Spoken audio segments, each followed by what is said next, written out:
Nier Automata is one of the best games I've ever played. I picked it up on a whim chance after a friend had said to me that I'd enjoy it, and I'm gonna be honest, I knew nothing about the game. Well, nothing except.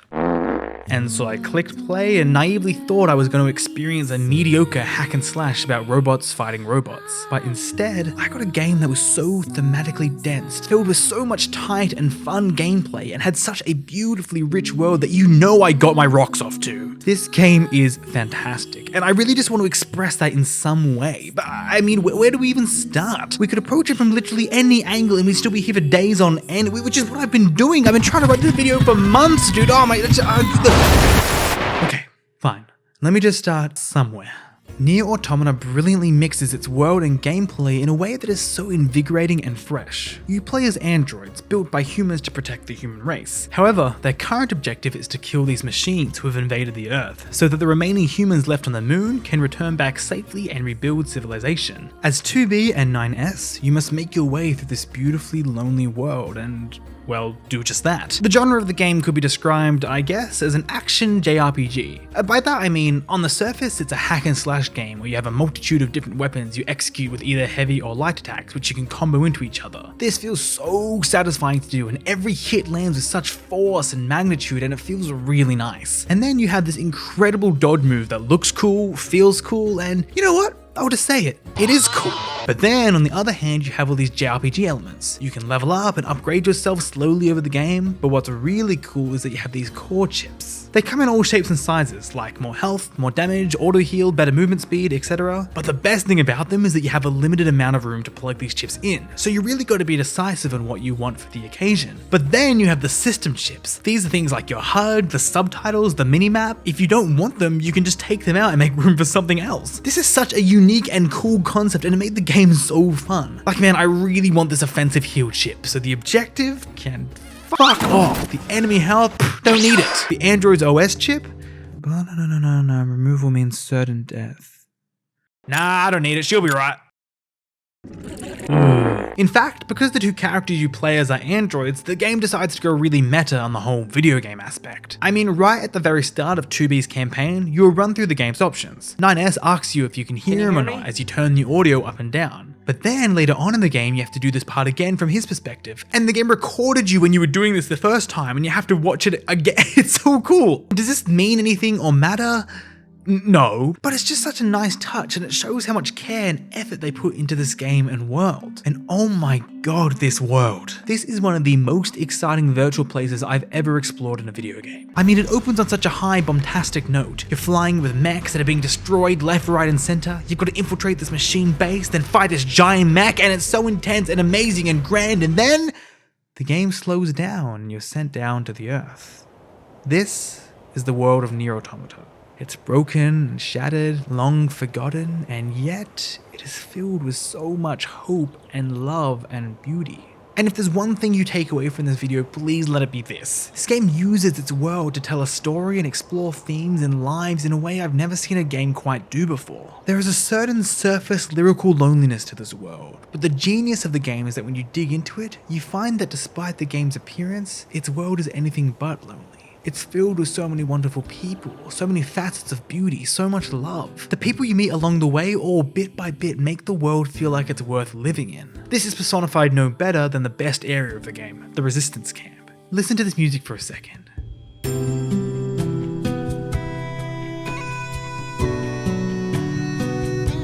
Listening to this, you can't help but feel happy and safe in this place. It feels almost like a second home. And again, despite the harsh realities of the world, there is a real sense of community and companionship in this area. Everyone is really nice and helpful, you exchange favors, they give you a jukebox to play music on, you can even live in this little apartment bit. Hey dude, I'm trying to sleep, do you fucking mind? This place represents all the goodness still left in this destroyed world, and you genuinely feel comfort in returning here regularly over your travels. And you know the game has done something right when it burns down and you actually give a shit. I was genuinely filled with a sense of anger and want for revenge when these machines attacked the peaceful village I'd come to call home. Get out of here, you bastards! And that's what Nier does so brilliantly. It makes you care. All these giant set pieces where you're fighting giant robots and shooting giant fucking missiles and doing cool backflips and shit would mean nothing if you didn't care.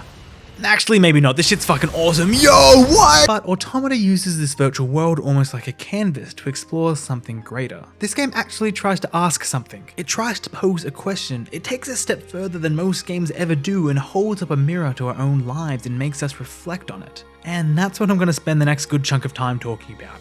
But here's the problem. I'm going to be spoiling the entirety of this game. I mean, from left to right to up to down to all around. If you haven't touched the game, I implore you to please pick it up. Go in blind knowing as little as possible. I mean, come on, these two robots are really hot. Is that not enough to make you want it? Huh? But if you just want a bit more convincing, skip to this time code, and I'll sing the game just a little bit more praise. But without further ado, let's dive into this world and what it dares to explore. We'll be talking about spoilers in 3, 2, 1. Holy shit, she's dead! Holy shit, he's dead! Wait, no, he's not. Wait, no, what's happening? No, that's a giant fucking wreck! Holy shit, in the jaw! Oh my, what is happening? What the fuck? She's got no clothes! Wait, who the fuck are you? Oh wait, what is happening? What the fuck?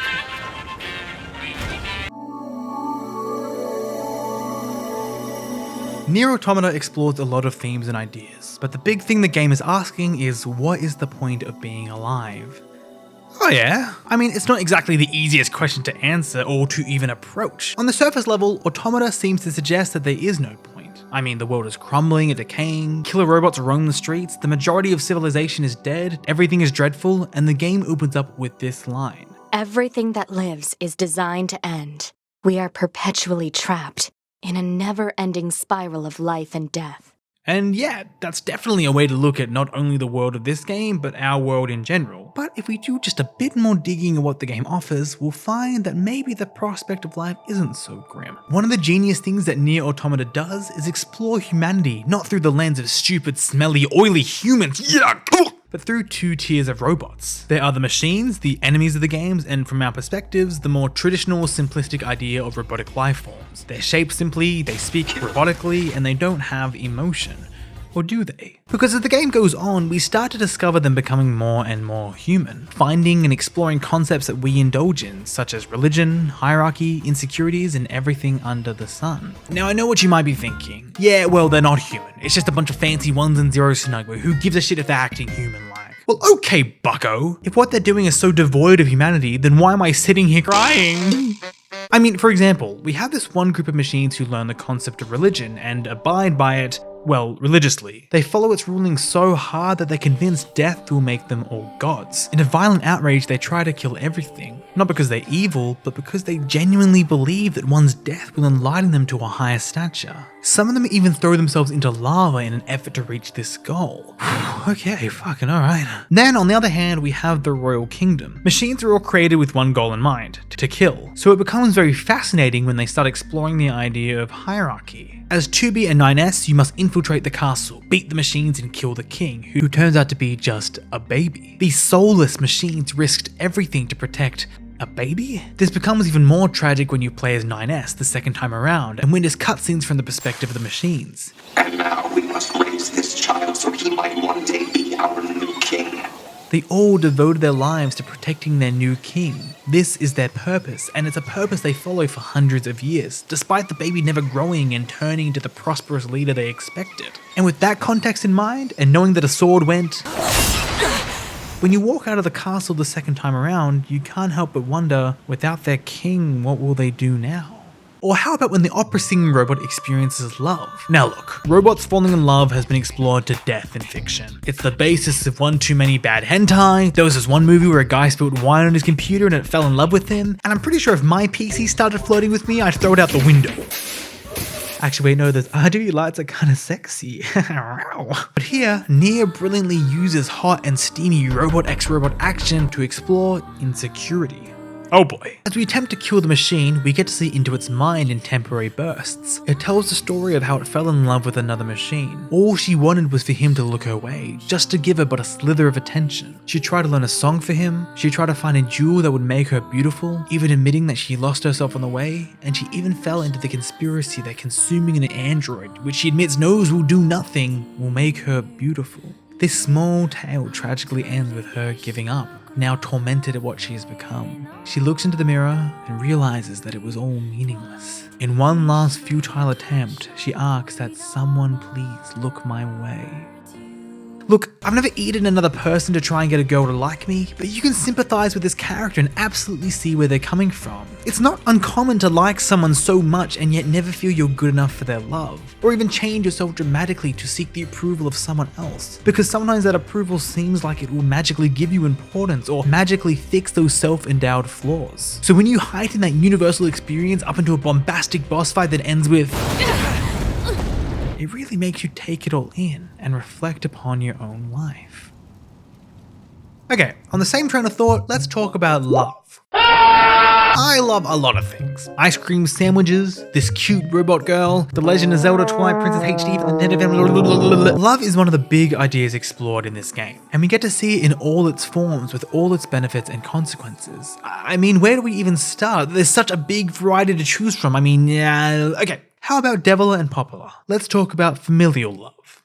Incest. No, we don't meet these two characters until the third route of the game, and if you didn't play the previous Nier games like me, there are a bunch of new faces. These two are two peas in a pod, and are nothing but lovely and kind to you. Spend a little more time in the game and you'll learn of their backstory, how two other android models that shared their design were responsible for the destruction of the human race. Although it wasn't literally them, they were scapegoated for it by the survivors of the world. They walked from town to town, through harsh deserts and chilling rains, being screamed abuse at every stop. And how did they get through it? Together. Whenever it seemed dark, they would just hold onto each other tighter, and it's through their love that they were able to overcome their struggles. The strength and resilience these two exhibit comes from their love for one another. They're better and stronger than they would be alone because being with each other pushes them on day after day. And dude, these two are strong as fuck. I mean, look at them defending me doing my little beep boop hacky bit. Like, dude, they kick ass. Look at this. But they did not kick ass enough because eventually they fall in battle. And as their lives slowly fade out, they hold each other in their arms.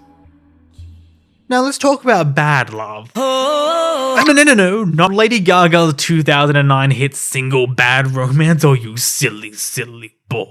Adam and Eve. These are the first two major villains of the game. They spawned from the machines that were used by the long-dead aliens who once invaded the Earth. They are this completely new form of life and are fascinated entirely with humans. They love the way they acted so bizarrely, having weird motives and wants. They even read up on them over a long biblical-like table, trying their best to learn from them and emulate them as a part of creating this new life form. Adam quickly jumps to the conclusion that the point of humanity was conflict, seeing how much humans killed and stole and caused chaos, assuming that was the point of their lives. It's only when Adam experiences that we can see maybe why humans cause so much conflict as a consequence of their love. When Eve goes haywire and starts an onslaught on the androids, he's not doing it because he's the bad guy. He's doing it out of love for his now dead brother. Love is a powerful thing and it can cause people to act rashly. Adam was the only family Eve knew, and you can see how much he loved him in the way he screams and cries and makes you do this Sonic Adventure like platforming bit. Dude, I get you loved it, but don't make me do this, dude, come on! It's brilliant stuff because it feels real, and it's all beautifully tied to an end upon the exit of Eve's life when he utters, Alright, enough beating around the bush. Let's talk about real love. That's right, kissy romance.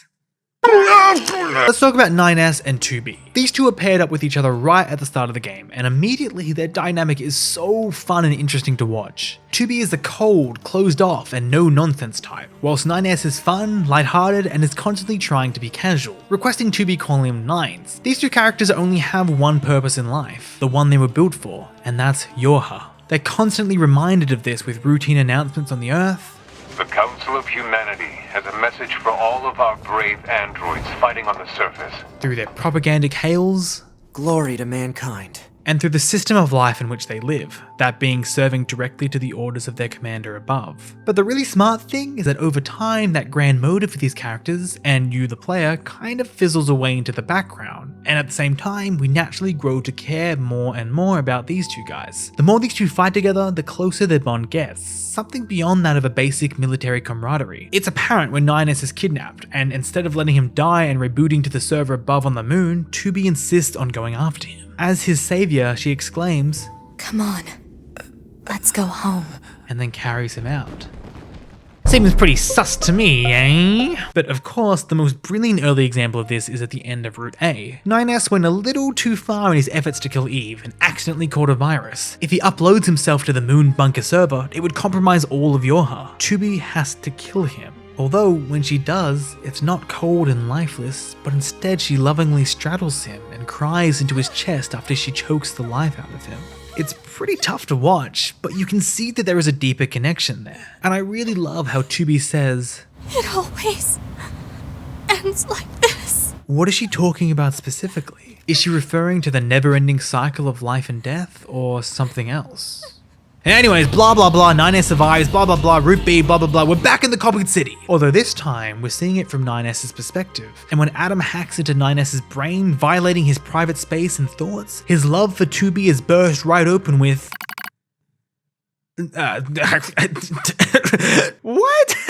But let's be serious for a second. Yeah, he does, because he's falling in love with her. When things go south later on in the game, and he finds out that humanity is actually long dead and there is no point to Yorha fighting the machines anymore. Wait, hold up a second, what? The first logical conclusion you come to is, what's the point of this endless fighting if the thing we're fighting for is nothing but a fallacy? And yeah, you're right in thinking that. But at this point, I think it's been a while since Yorha and the fight for humanity were 9S's main purpose. In fact, the first thing he thinks about after finding out this revelation is how he has to tell 2B, the woman he loves. But sadly, that chance doesn't come because... Nights. Route C's beginning is bleak. Yorha has been destroyed, which means that androids killed can no longer be transferred to a new body and start again, so now death is permanent. And the one thing that mattered the most to 9S, the one thing keeping 9S going, is taken away, right in front of his eyes. So again, the game asks the question, what is the point of being alive?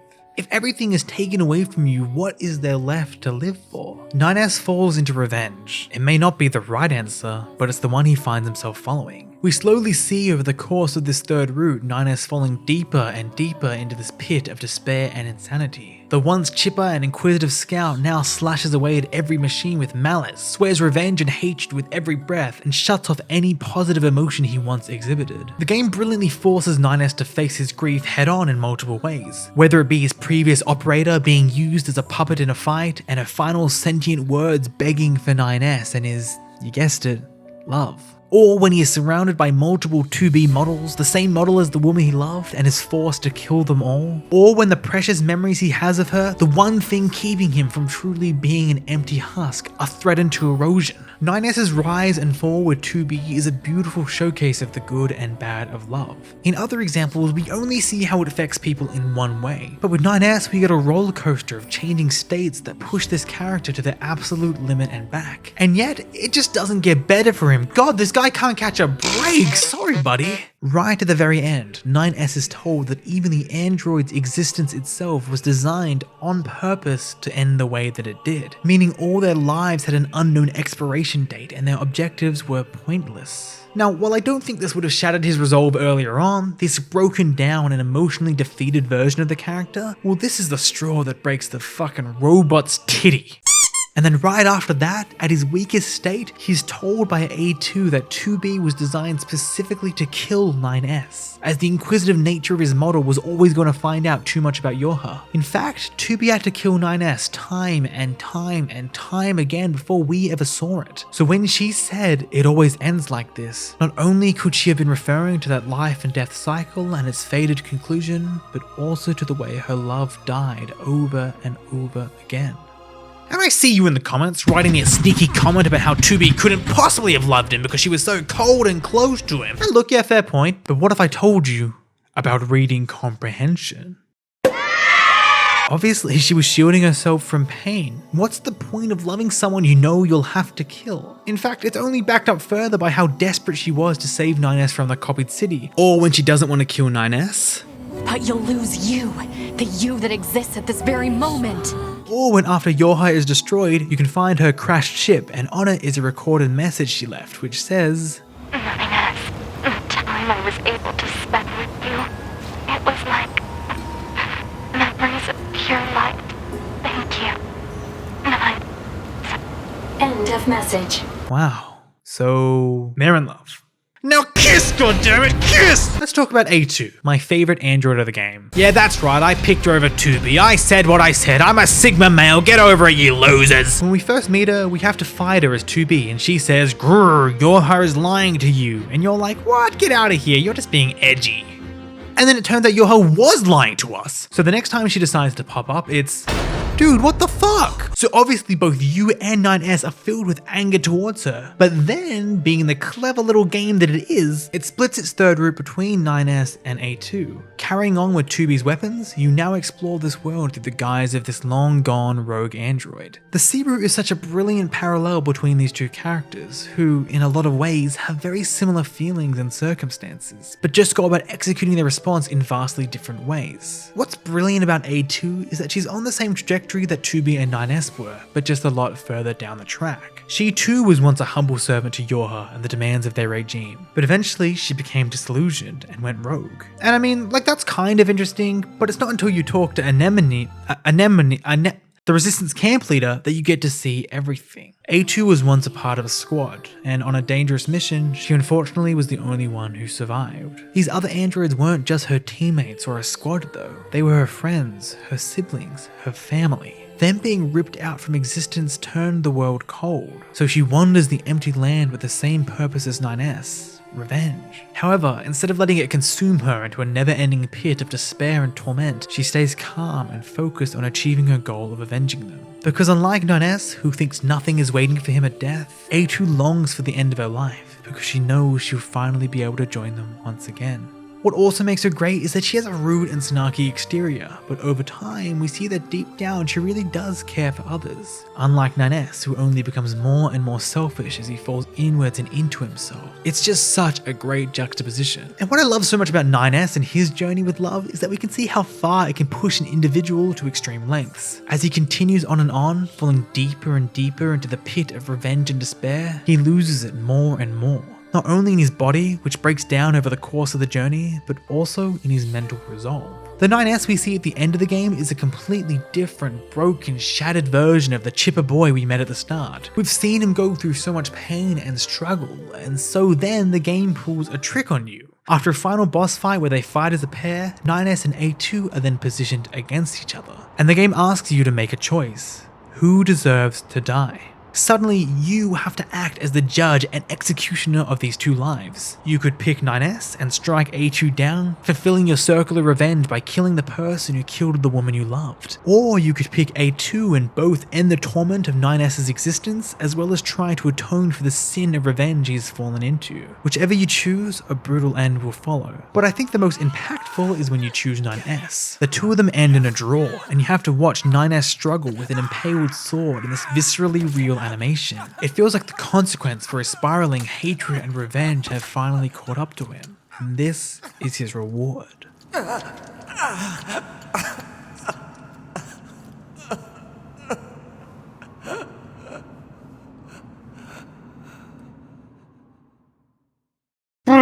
God, this is a bit heavy. Okay, puppy break. Oh, yay. Oh, this is so nice. Wow. What's going to surprise you next is that I'm going to say that this game isn't all gloom and doom. In fact, it's actually really positive. Okay, hear me out. This game is entirely all about hope. It may seem a bit hard to find at first because of the bleak exterior, but if you look under the covers for a moment, you'll find it laying in there. You can see this in a variety of ways, big and small. From the attitude of all the Yorha fighters, hoping to rid the planet of the machines and claim victory, or from the resistance of key characters who keep powering through horrid circumstances, and in the most evident example, through the robot village led by Pascal.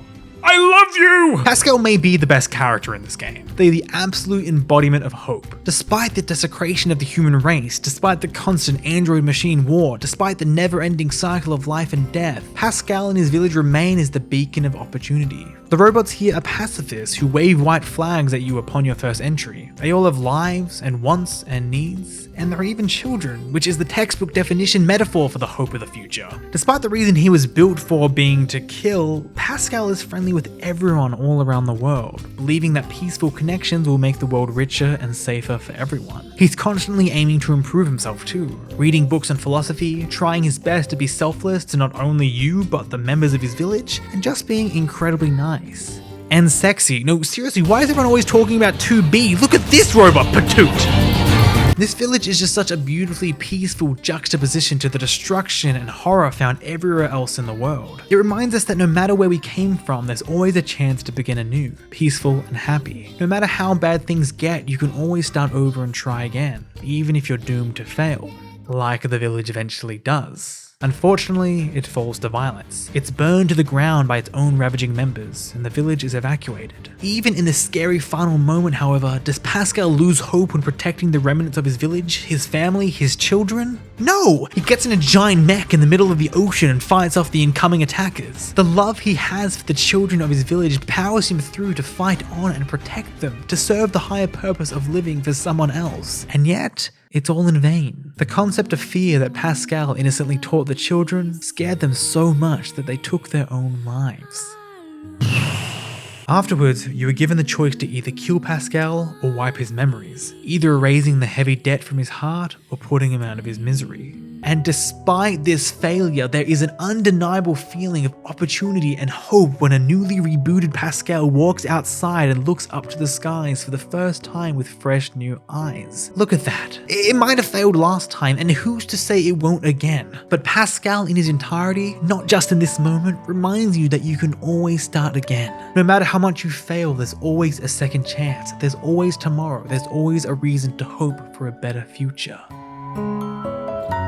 There might be some of you watching thinking, okay, there's way too much tragedy in this game which opposes your optimistic argument, snug boy. We're not in year 12 lit anymore, you smelly piece of shit. And yeah, we're not in literature class anymore, which I figured when I was playing a video game and not dissecting fucking Antigone. But the very end of this game also supports this idea. In the credits, you have to dodge these colored orbs and shoot at the names of the many talented staff members who had a hand in the game. Eventually, it gets harder and harder to the point of impossibility. You die once, then twice, then a billion times. Oh fuck! But slowly, the game starts showing you messages from other players. They're rooting you on. They've been here before. They know you can do it just like they did. And the game gives you a choice. You can either stay alone, stay isolated and suffer on your own, or you can reach out to the hand offered to pull you through, and with the power of your friends, beat the game. Or if you're like me and thought the game was trying to prove a point and you try to do it solo, the PC version just crashes.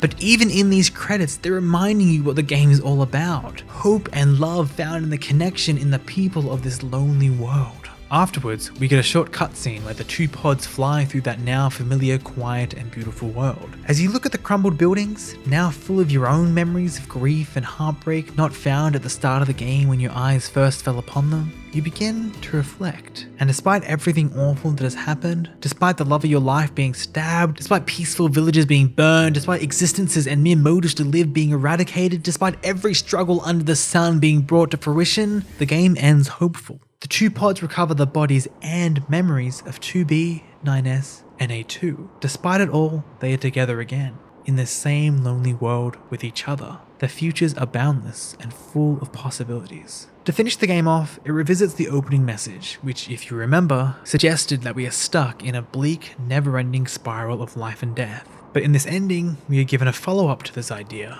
However, life is all about the struggle within this cycle. And the game is so right. That's what life is about. Things do end, lives will run out, moments don't last forever. Everything has a definite start and finish along the timeline of life. But does that mean even for a moment that it's not worth seizing every moment of this precious, precious life and enjoying it while you can? The game doesn't seem to suggest so. As the game says, a future is not given to you. It is something you must take for yourself. The brilliance of Nier Automata is that through its cold, broken, and downright pessimistic exterior, it sprouts a message of love. So get out there, love hard, experience the joys of life, breathe in the fresh air of the world, and enjoy the struggle of life. That is what Nier Automata is about.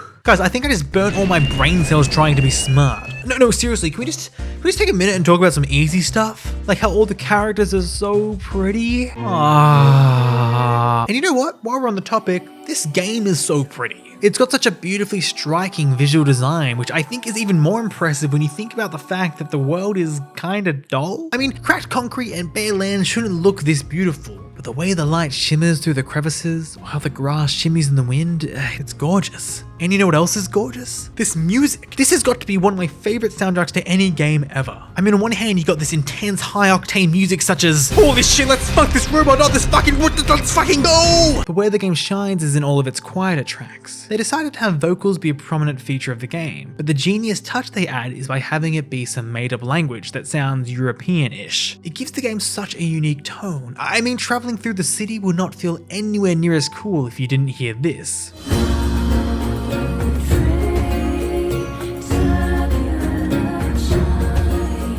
Or the absolute cute and wholesomeness you get with the little kid's voice in Pascal's village.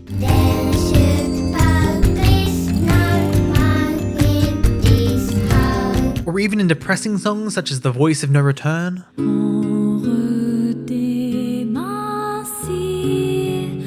I mean, all the tracks are so good. I mean, it's banger after banger after banger. You're her bass. Forest Kingdom. Amusement Park. Grandma Destruction.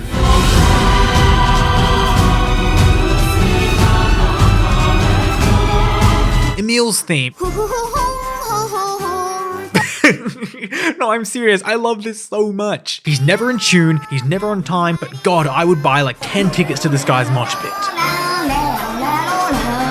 I love the soundtrack so much and I listen to it all the time. The music might be the secret trick to why this game works as well as it does. It makes every locale feel memorable, it heightens the intensity in all the right moments, and it just ties everything together in such a lovely little bow. And another thing that the game does really well presentation-wise is its voice acting.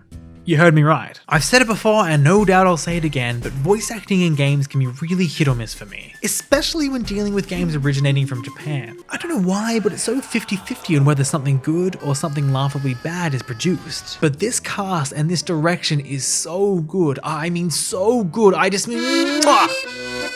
Every actor fits their character so well, and the direction is brilliant, with pretty much every scene hitting as hard as it should. And I really quickly gotta just shout out Kyle McCarley, the voice of 9S. He is the standout of this game. The lengths he goes to with this character, especially towards the end, are just incredible. Oh jeez Louise, no boy, you bloody love this game then. Why don't you just bloody marry it? Fuck you! I will marry this game!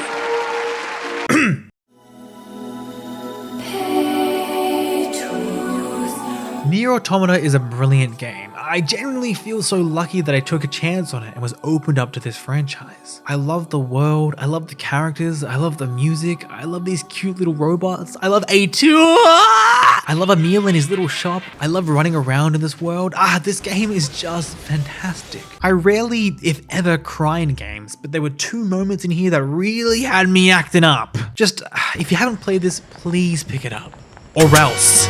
No, but if you have played this game, let me know what you think about what I've said. I'd love to start a discussion because I really feel like this game is open to so much interpretation. And I've no doubt missed something important. Like, I'm really excited for someone to say, Snug Boy, how did you miss the side quest where you piss into Tubi's mouth and it unlocks the secret ending where they all get a birthday cake? Wait, what? Is that real? Please tell me that's real. Fuck. No, but for real. I missed so much of this game and I've had so much fun going online and finding little bits I didn't even know about. So if you've got any of those for me, drop them down below. But basically, I love this game. Mr. Yokotaro and the whole team, thank you for making this. Nah, but this director is such a legend. He signed some cosplay as Thigh, he always wears this weird mask, and then one time he asked for everyone to send him 2B hentai. I mean, what a mad lad!